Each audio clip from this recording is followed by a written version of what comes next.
Dikit ang dikit ba ang anak mo sa'yo 'pag nasa labas kayo o 'pag may bisita kayo? Yung tipong ayaw na bumitaw ng anak mo sa binti mo at nagiging sobrang mahiyain sa harap ng ibang tao. Huwag mo siyang pilitin o tawaging mahiyain. Tutulungan kita mami at daddy para maging bibo at lumakas ang loob ng anak mo. Panoorin mo hanggang dulo itong video ito.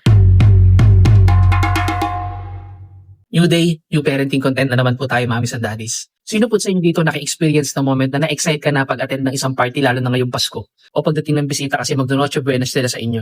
Pero yung anak mo, ayaw bumitaw sa laylayan ng damit mo. Yung kahit pilitin mong mag-hi man lang o makipaglaro sa mga batang kasama ng bisita mo, lalo niyang sinusubsob yung mukha niya dun sa legs mo. Kaya ang ating floating question ngayon, dikit ng dikit ba ang anak mo sa'yo pag may bisita kayo o pag nasa labas kayo?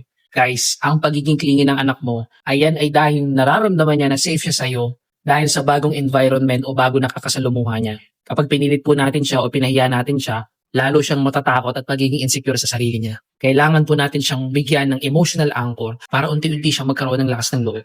Huwag mo siyang tawaging mahiyain. Ito po guys ang 5 quick steps para matulungan mo ang anak mo sa social situation na yan. Una, huwag mo siyang i-label na mahiyain.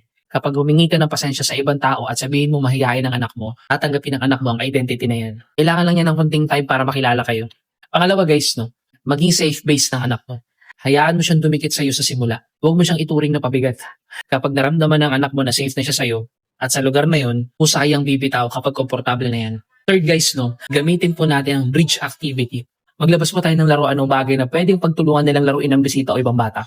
Ang laruan na magsisilbing tulay ng anak mo para makipag-interact siya nang hindi direktang nakafocus sa kanya ang atensyon ng lahat.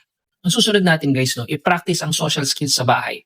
Makipag-roleplay ng pagbati o pakikipaglaro gamit yung mga dolls o mga laruan ng mga anak niyo.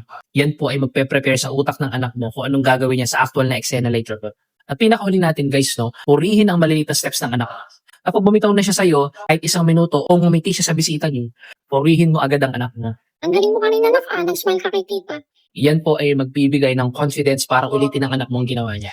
Hindi pala natin dapat hinihila palayo sa hati ng anak natin. Kundi dapat natin siyang tulungan na makita na safe ang mundo kahit hindi natin siya katabi.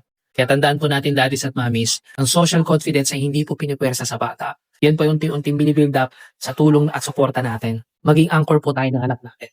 Ikaw daddy at mommy, anong pinaka-funny awkward moment mo nangyari dahil sa sobrang pagdikit-dikit ng anak mo sa iyo sa isang event?